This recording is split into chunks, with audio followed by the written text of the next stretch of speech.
오늘 봉독할 말씀을 가지고 14일이라는 제목으로 우리 심준호 목사님께서 말씀 전해주실 때 기대합니다. 감사합니다. 고맙습니다. 힘차게 박수하고 모시도록 하겠습니다.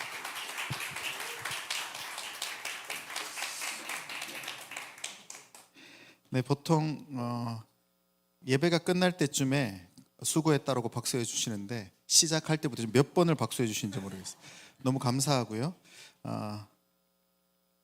함께 하나님 나라 가운데서 하나님의 은혜들을 함께 누려갈 수 있어서 너무 기쁘고 감격스럽습니다. 저는 오늘 14일 이 폭풍의 마지막 날이라는 제목으로 같이 말씀을 나누려고 하는데요. 여러분의 인생에서 가장 기념이 될 만한 하루를 꼽는다면 언제였을까요? 한번 생각해 보시죠. 내 인생에서 기억에 남는 날은 언제였는가? 이 기억하든 못하든 누구에게 인생의 기억으로 남을 만한 날은 다 있습니다. 그날의 사건들이 아주 스펙타클했다면 아주 선명하게 기억되어 있을 거고요. 그렇지 못하다면 이 은은하게 각인되어져 있는 것들이 우리에게 있을 거겠죠. 오늘 본문에 등장하는 이 내용은요, 바울의 인생 기억이었습니다. 아주 선명하게 기록되어져 있는 폭풍의 마지막 날에 대한 이야기이죠. 이 이야기는 이 바울이 복음을 전하기 위해서 로마로 이 자발적으로 압송되어져 가는 배에 오르면서부터 이 이야기는 시작되어집니다. 이 폭풍의 마지막 날 14일, 오늘 우리가 읽었던 이 본문은요, 세 부류의 등장인물을 중심으로 이 옴니버스 형식으로 진행되어집니다. 이 첫 번째 씬은요, 같이 한번 읽어볼까요? 시작. 네, 이 폭풍의 마지막 날 14일의 첫 번째 이야기는 마지막 선택에 대한 이야기입니다. 이 바울을 태운 배는 이 겨울을 더 편안하게 보낼 수 있는 베닉스라고 하는 항으로 출발하기 위해서 미항이라는 곳에서 출발하게 되어집니다. 이 두 항구는요, 육안으로 이 거리를 알아볼 수 있을 정도의 거리, 그러니까 배로 한 3-4시간밖에 되지 않은 아주 짧은 거리의 항해였습니다. 그런데 이 항해를 시작한 지 얼마 되지 않아서 이 갑판의 꼭대기에 있던 사람으로부터 다급하게 폭풍의 소식을 듣게 되어지죠. 그러자 마치 이 전쟁이라고 난 것처럼 모든 선원들은 아주 일사불란하게 움직이면서 이 폭풍을 대처하게 됩니다. 무시무시한 폭풍이었지만 베테랑 선주와 선원들은 능숙하게 배를 컨트롤했죠. 돛을 내리고 파도의 방향으로 키를 돌려가면서 항해를 지속하게 되어집니다. 지중해 바다를 이 손바닥처럼 알고 있었던 그들에게 유라굴라라고 하는 폭풍은요, 그리 큰 문제가 아니었습니다. 처음에는 말이죠. 잠깐이면 지나가리라 생각했던 폭풍이 하루가 지나도록 그칠 기미가 보이지 않습니다. 파도는 오히려 더 높아져 비바람은 배를 집어삼킬 정도로 거세어졌습니다. 점점 더 육지와 멀어지게 되었고 결국 항로를 이탈하게 되었어요. 선원들은 이 폭풍우에서 배를 구하기 위해서 모든 짐과 기구들을 바다에 내어 버립니다. 하지만 아무 소용이 없었죠. 무려 며칠 동안요? 13일 동안. 모든 것을 다 했지만 아무런 소용이 없었습니다. 그래서 표류 14일째 되는 0시에 모든 것을 포기했을 때 선원들에게 한 줄기 빛이 비치는데요, 27절과 28절 말씀입니다. 같이 한번 읽어보겠습니다. 시작. 14일째 되는 날 밤에 우리가 아드리아 바다에서 이리저리 쫓겨가다가 자정쯤 되어 사공들이 어느 육지에 가까워지는 줄을 짐작하고 물을 재어보니 20길, 몇 미터? 37m였습니다. 그리고 조금 가다가 다시 재니 15길. 바다가 점점 어떻게 되고 있어요? 낮아지고 육지가 가까워지고 있다는 것을 알게 되었죠. 선원들은요, 육지가 가까이 있다는 것을 직감했습니다.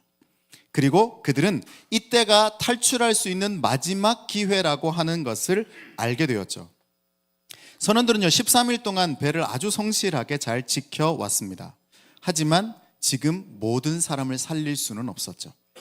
선원들은 비밀리에 회동했습니다. 그리고 누구의 목숨을 살릴 것인지를 함께 이야기했죠. 결국 그들은 가만히 있으라 경고방송을 한 뒤에 거룻배를 바다에 내려놓습니다. 자신들의 목숨을 구하기로 결정했던 것이죠.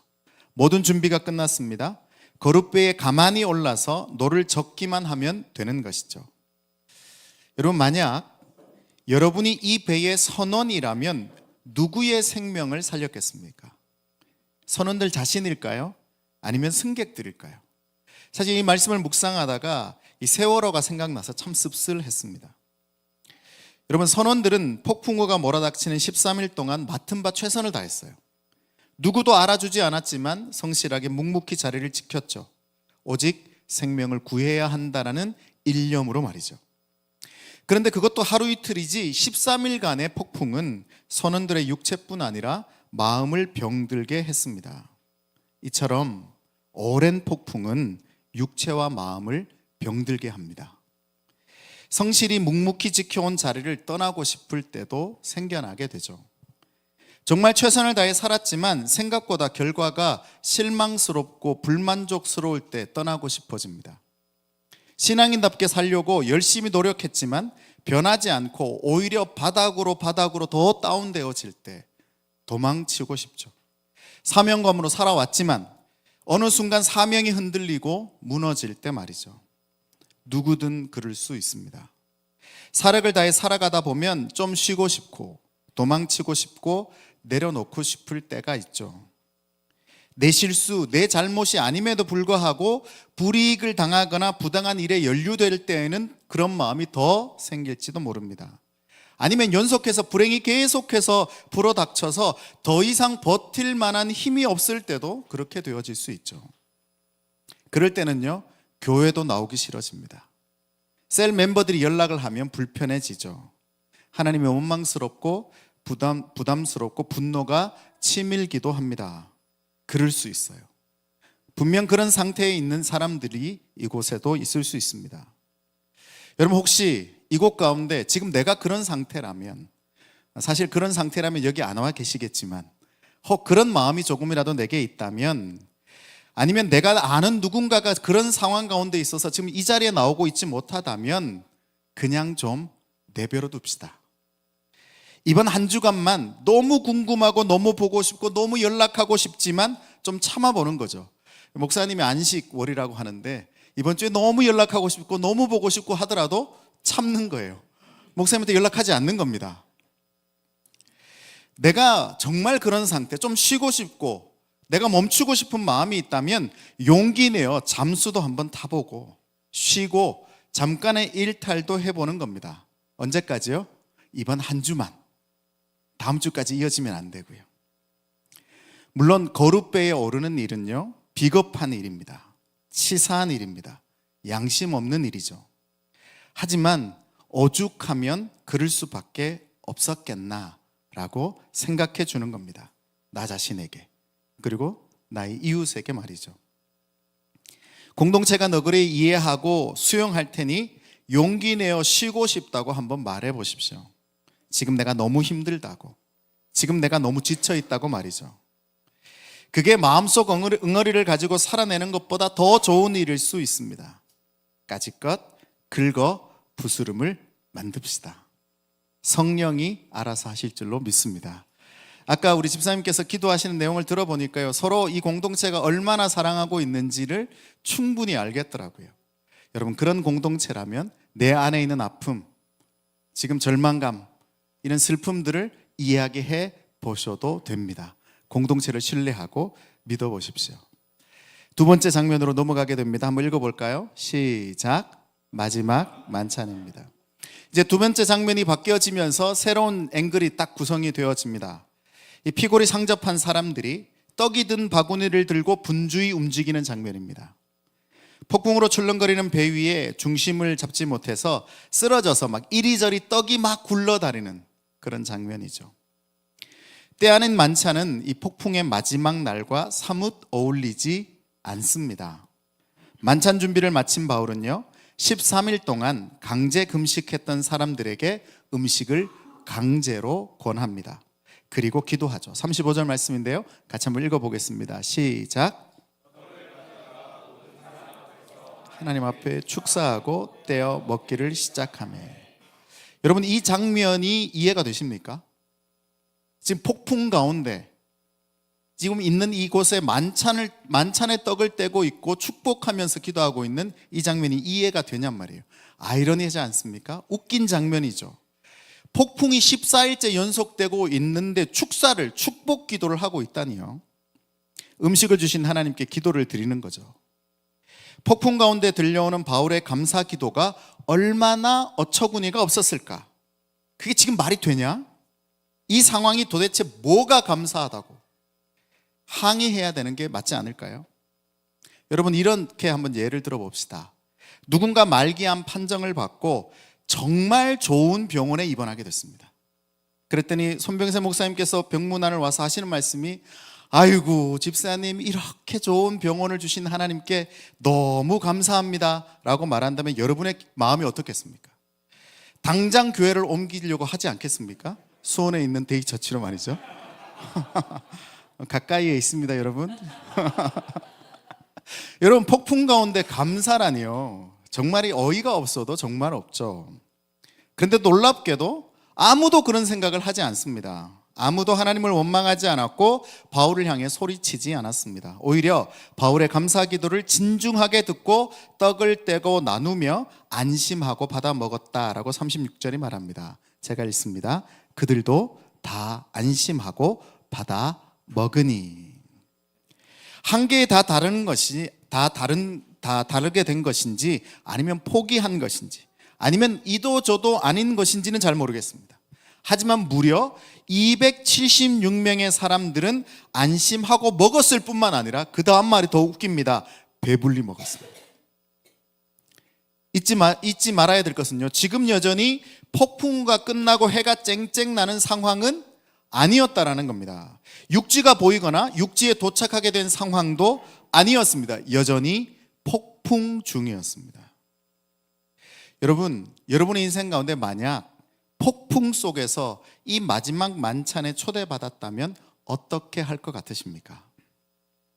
멈출 기미가 없는 폭풍 속에서 안심하고 만찬의 떡을 배불리 먹을 것 같으십니까? 아니면 그냥 자포자기하고 죽을 날만을 기다릴 것 같으십니까? 아니면 원망하고 있을 것 같으십니까?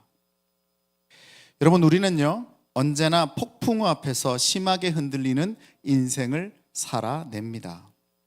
이미 오래전 폭풍우를 통과하면서 받은 충격으로 인해서 난파된 마음과 육체, 관계와 고통 가운데 살아내고 있는 분들도 있을 겁니다. 아니면 지금 이 순간이 폭풍일 수 있죠. 폭풍이 엄청나게 몰아닥치는 순간일 수 있습니다. 아니면 어쩌면 곧 찾아올 폭풍으로 인해서 두려워 떨 수 있습니다. 인생의 이런 폭풍우 앞에서 우리가 할 수 있는 일이 있을까? 안타깝게도 없습니다. 폭풍을 잠재울 수도 없고, 폭풍을 막을 수도 없고, 폭풍을 피할 수도 없죠. 우리에게는 폭풍을 멈추게 할 만한 힘이 없습니다. 그럴 능력이 없습니다. 그래서 폭풍우는 누구에게든 찾아옵니다. 하지만 우리가 할 수 있는 일이 있습니다. 그게 뭘까요? 폭풍 가운데 떡을 떼는 겁니다. 마지막 만찬을 마음껏 즐기는 거죠. 이런 상황에 무슨 만찬이라며 주위에서 철딱선이 없다고 손가락질할 수 있습니다. 야, 지금 폭풍우가 왔는데 뭘 떡을 떼 배불리 먹어? 철딱선이 없기는.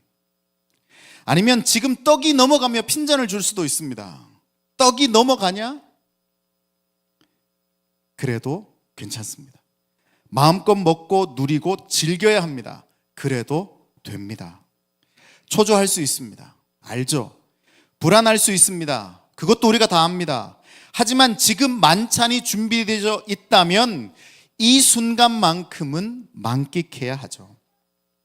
목사님이 소개해 주셨던 것처럼 저는 개척교회 목사입니다. 개척을 한 지 8년째가 됐지만 여전히 개척교회 목사입니다. 그 말은 뭐예요? 힘들다는 뜻이죠. 이제 아이들까지 해서 한 6, 70명 정도의 교회로 모여서 예배를 드리고 있습니다. 저 역시 매 순간 생존에 대한 고민과 염려를 하며 살아가죠. 마음을 졸여서 잠도 잘 못 자는 공황장애 환자이기도 합니다. 매일매일이 폭풍우 같고 집채만한 두려움이 와서 부딪힐 때면 정말 죽을 것 같습니다. 그래서 저는 오늘도 만찬을 먹습니다. 내가 정말 좋아하는 것이 무엇인지를 고민하면서 만찬에 참석합니다. 혹은 내가 정말 하기 싫은 것을 거부하면서 만찬에 참여합니다. 차려져 있는 음식이라고 다 먹을 필요 없거든요. 먹고 싶은 것만 찾아 먹으면 되잖아요. 내가 지금 참여할 수 있는 만찬을 찾으십시오. 그리고 배불리 먹고 즐기십시오. 그래도 괜찮습니다. 왜냐하면 나는 그 만찬에 정식으로 초대되어져 있기 때문에 그렇죠. 만찬을 즐기는 더 행복한 교회 성도들이 되시기를 예수 이름으로 축원합니다. 마지막 세 번째 씬입니다. 같이 한번 읽어볼까요? 시작. 이제 이야기는 막바지로 치닫습니다. 마지막으로 죄수들을 지키던 군사들이 등장합니다.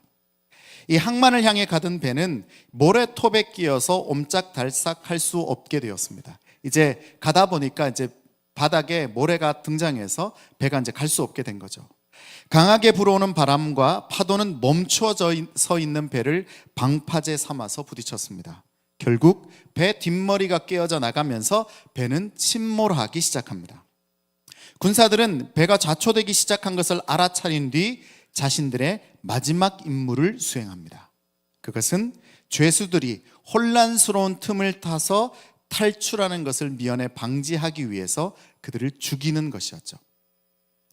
그들은 모두 허리춤에 차고 있는 칼을 빼어들고 즉결 심판을 시작합니다.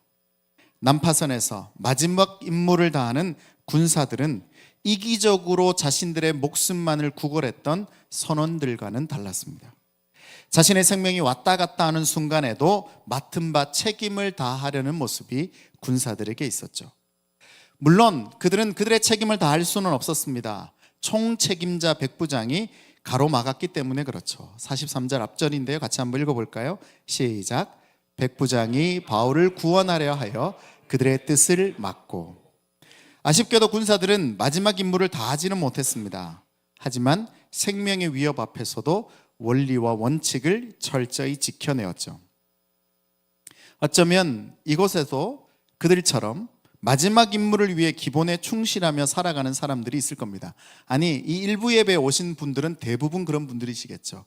아이들을 섬기기 위해서 선생님으로 섬기시는 분들이라고 하니까요. 누가 뭐라고 해도 흔들리지 않고 꿋꿋하게 자신의 역할을 감당하는 사람들 말입니다. 그렇게 대단하지 않고 엄청난 역할이나 위치는 아닐지 모르겠지만 묵묵히 자신의 일을 감당하는 사람들입니다.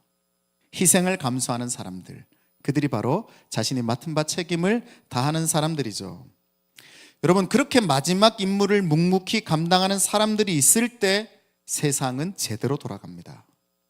그렇게 자신에게 주어진 일에 최선을 다하는 성도들이 있을 때 교회는 건강해지죠. 아무도 알아주지 않지만 자신의 역할을 감당할 때 건강한 구조들이 곳곳에서 생겨나게 되어지는 겁니다. 여러분, 이미도 더 행복한 교회 가운데서 내가 성도로서 어떤 임무와 책임이 있는지를 아시는 분들이시겠지만 하실 수 있는 일들이 있다면 찾아보는 겁니다. 바자회를 한대요. 그러면 거기에 관심을 가져서 정말 내가 아끼는 물건들을 갖다 내는 것, 그게 임무일 수 있습니다. 아깝지 않은 물건은 내지 마시라고 아까 얘기했잖아요. 생물 이런 거, 고등어 이런 거 가져오지 말라는 거예요. 정말 내가 아끼고 내가 소중히 여기는 것, 그것을 내는 것이 어쩌면 나의 책임과 임무를 다하는 것일 수 있겠죠. 아니면 아버지로서 나는 어떤 책임과 임무가 있는지 생각해 보는 겁니다. 어머니로, 자녀로, 부모로 나의 임무가 무엇인지를 발견하는 거죠.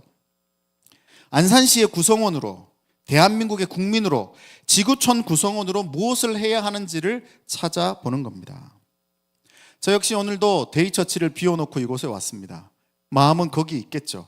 물론 아직 11시 예배가 시작되어지니까. 여러분, 제가 오늘 이곳에 왜 왔을까요? 하나님 나라의 한 구성원으로서 하나님께서 세워가고 있는 건강한 교회를 돕고 섬기기 위해서 저도 저의 마지막 임무를 책임을 하기 위해서 아침부터 서둘러서 왔습니다. 지금 데이처치가 또 그런 제 개인적인 상황이 그럴 만한 상황이 아니에요. 폭풍 가운데 있는 상황입니다. 그럼에도 불구하고 하나님이 맡기신 일이라면, 하나님께서 허락하신 일이라면 그 일을 감당하기 위해 저도 이 자리에 왔죠. 어려울 수 있습니다. 하나님께서 맡기시는 일들을 감당하는 것은 어려울 수 있습니다. 폭풍 가운데서 그 죽음 앞에서도 남을 위해서, 누군가를 위해서 나의 역할들을 다 한다는 일은 쉬운 일이 아니죠. 하지만 그 일들을 통해서 하나님이 하실 일들을 기대하게 되어지는 겁니다. 저 역시 오늘도 저의 주어진 책무 목사로서 그리고 하나님을 예배하는 성도로서, 예배자로서 예배하기 위해서, 하나님을 예배하기 위해서 이 자리에서 제 맡은 바 책임을 다할 것입니다. 어차피 폭풍은 내가 어찌할 수 없는 일이지 않습니까? 그러면 지금 내가 할 수 있는 책임과 의무를 다하는 것이 반드시 필요하다라는 겁니다.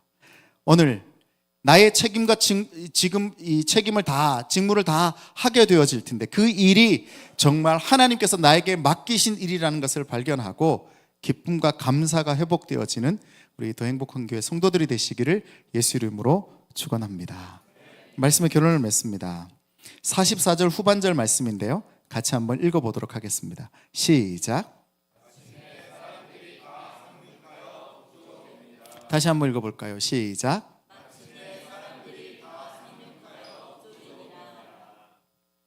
결국 어떻게 되었어요? 다 상륙하고 다 구조되었다라고 말합니다. 여러분, 이것이 주님 오시는 날 우리의 모습입니다. 더 행복한 교회 모든 성도들이 마침내 다 상륙하여 구조될 것입니다.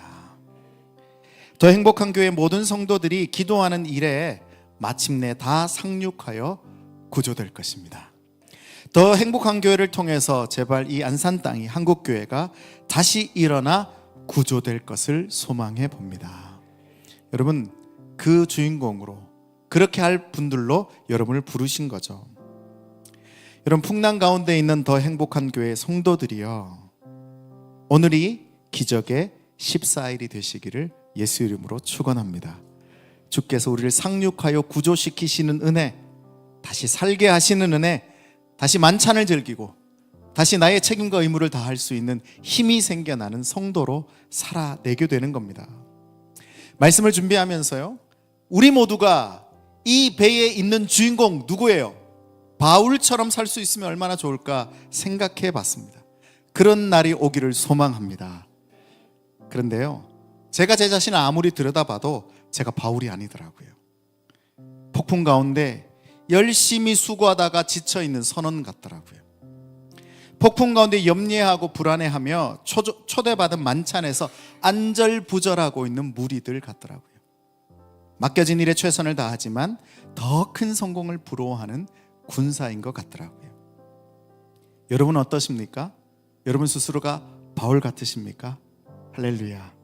그런 분들이 많아지면 좋겠습니다. 어떤 상황에 있든지 간에 바울처럼 믿음으로 이 세상을 변화시키는 사람들이 되면 좋겠어요. 하지만 혹시 저처럼 폭풍 가운데 선원으로, 굶주린 무리로 군인이라고 해도 상관없습니다. 오늘 이 시간 하나님의 사랑으로 회복되어질 14일이 소망하시기만 한다면 다시금 우리는 소망 가운데 살아내게 될 것입니다. 세상은요, 성공과 실패로 그 사람을 규정하죠. 성공은 최종 목적이고 실패는 결국 성공을 이끄는 도구로, 성공으로 이끄는 안내자라고 우리에게 설명하면서 실패도 성공을 이끄는 도구자니까 성공이냐 실패냐 이런 얘기들을 막 합니다. 생각해보면요, 예수는 메시아로서 이스라엘의 독립을 이끌지 못하고 십자가에 달려 죽으셨습니다. 그렇다면 예수는 실패한 것이죠. 하지만 그것은 실패가 아닙니다. 그것은 완벽히 의도된 성공입니다. 그렇기 때문에 그리스도인들에게 실패는 곧 성공입니다. 실패도 성공이라는 거예요. 그래서 그리스도인들은 실패냐 성공이냐에 목매지 않습니다. 그리스도인들은 나에게 맡겨진 마지막 임무에 성실히 임했느냐 아니냐가 중요한 것이 아니라 하나님의 말씀대로 살았더니 어떻게 되었느냐, 잘 되었느냐, 부자가 되었느냐, 성공했느냐가 아니라 그냥 하나님의 말씀대로 살았느냐, 그것만 중요한 거죠. 지금까지 신앙인으로서 어떤 열매를 맺었냐보다 중요한 것은요, 지금까지 신앙인으로 살기 위해 노력해 왔다면 정말 잘하고 있다라는 거예요.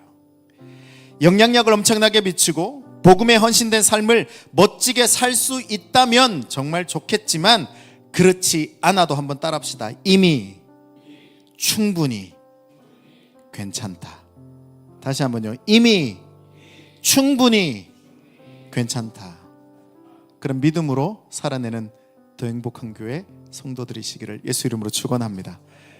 영상에서도 함께 예배하시는 분들도 그런 믿음과 소망으로 살아내시면 좋겠습니다. 우리 같이 찬양할까요? 찬양하고 같이 좀 기도했으면 좋겠는데요. 혹시 하나님께서 마음을 주셔서 기도하고자 하는 마음을 주시는 분들이 있다면 기도하십시오. 오늘이 하나님 폭풍 속 14일, 오늘 다시금 모두가 상륙해서 살아남게 되어지는 그 놀라운 은혜의 역사가 경험되어지는 시간, 순간, 그 과정, 그 시간이게 하여 주십시오. 지금 내 삶에 있는 폭풍들이 수도 없이 있습니다. 그 폭풍들을 어떻게 막아내야 할지, 어떻게 감당해야 될지, 어떻게 살아내야 될지는 모르겠지만 그건 다 뒤로 접어두시고요. 그냥 오늘 주어진 만찬을 즐기십시오. 오늘 하나님께서 우리에게 베풀어 주신 이 영적인 잔치를 누리십시오. 그리고 우리에게 맡겨진 임무와 우리가 해야 될 책임을 그냥 그 자리에서 다 하시면서 하나님, 이 폭풍이 건너가고 모든 사람들이 살아내게 되어지는 놀라운 은혜의 역사가 우리에게 일어날 줄로 믿습니다. 이렇게 소망하는 마음으로 기도하실 분들은 기도하시고요, 찬양할 분들은 찬양합시다.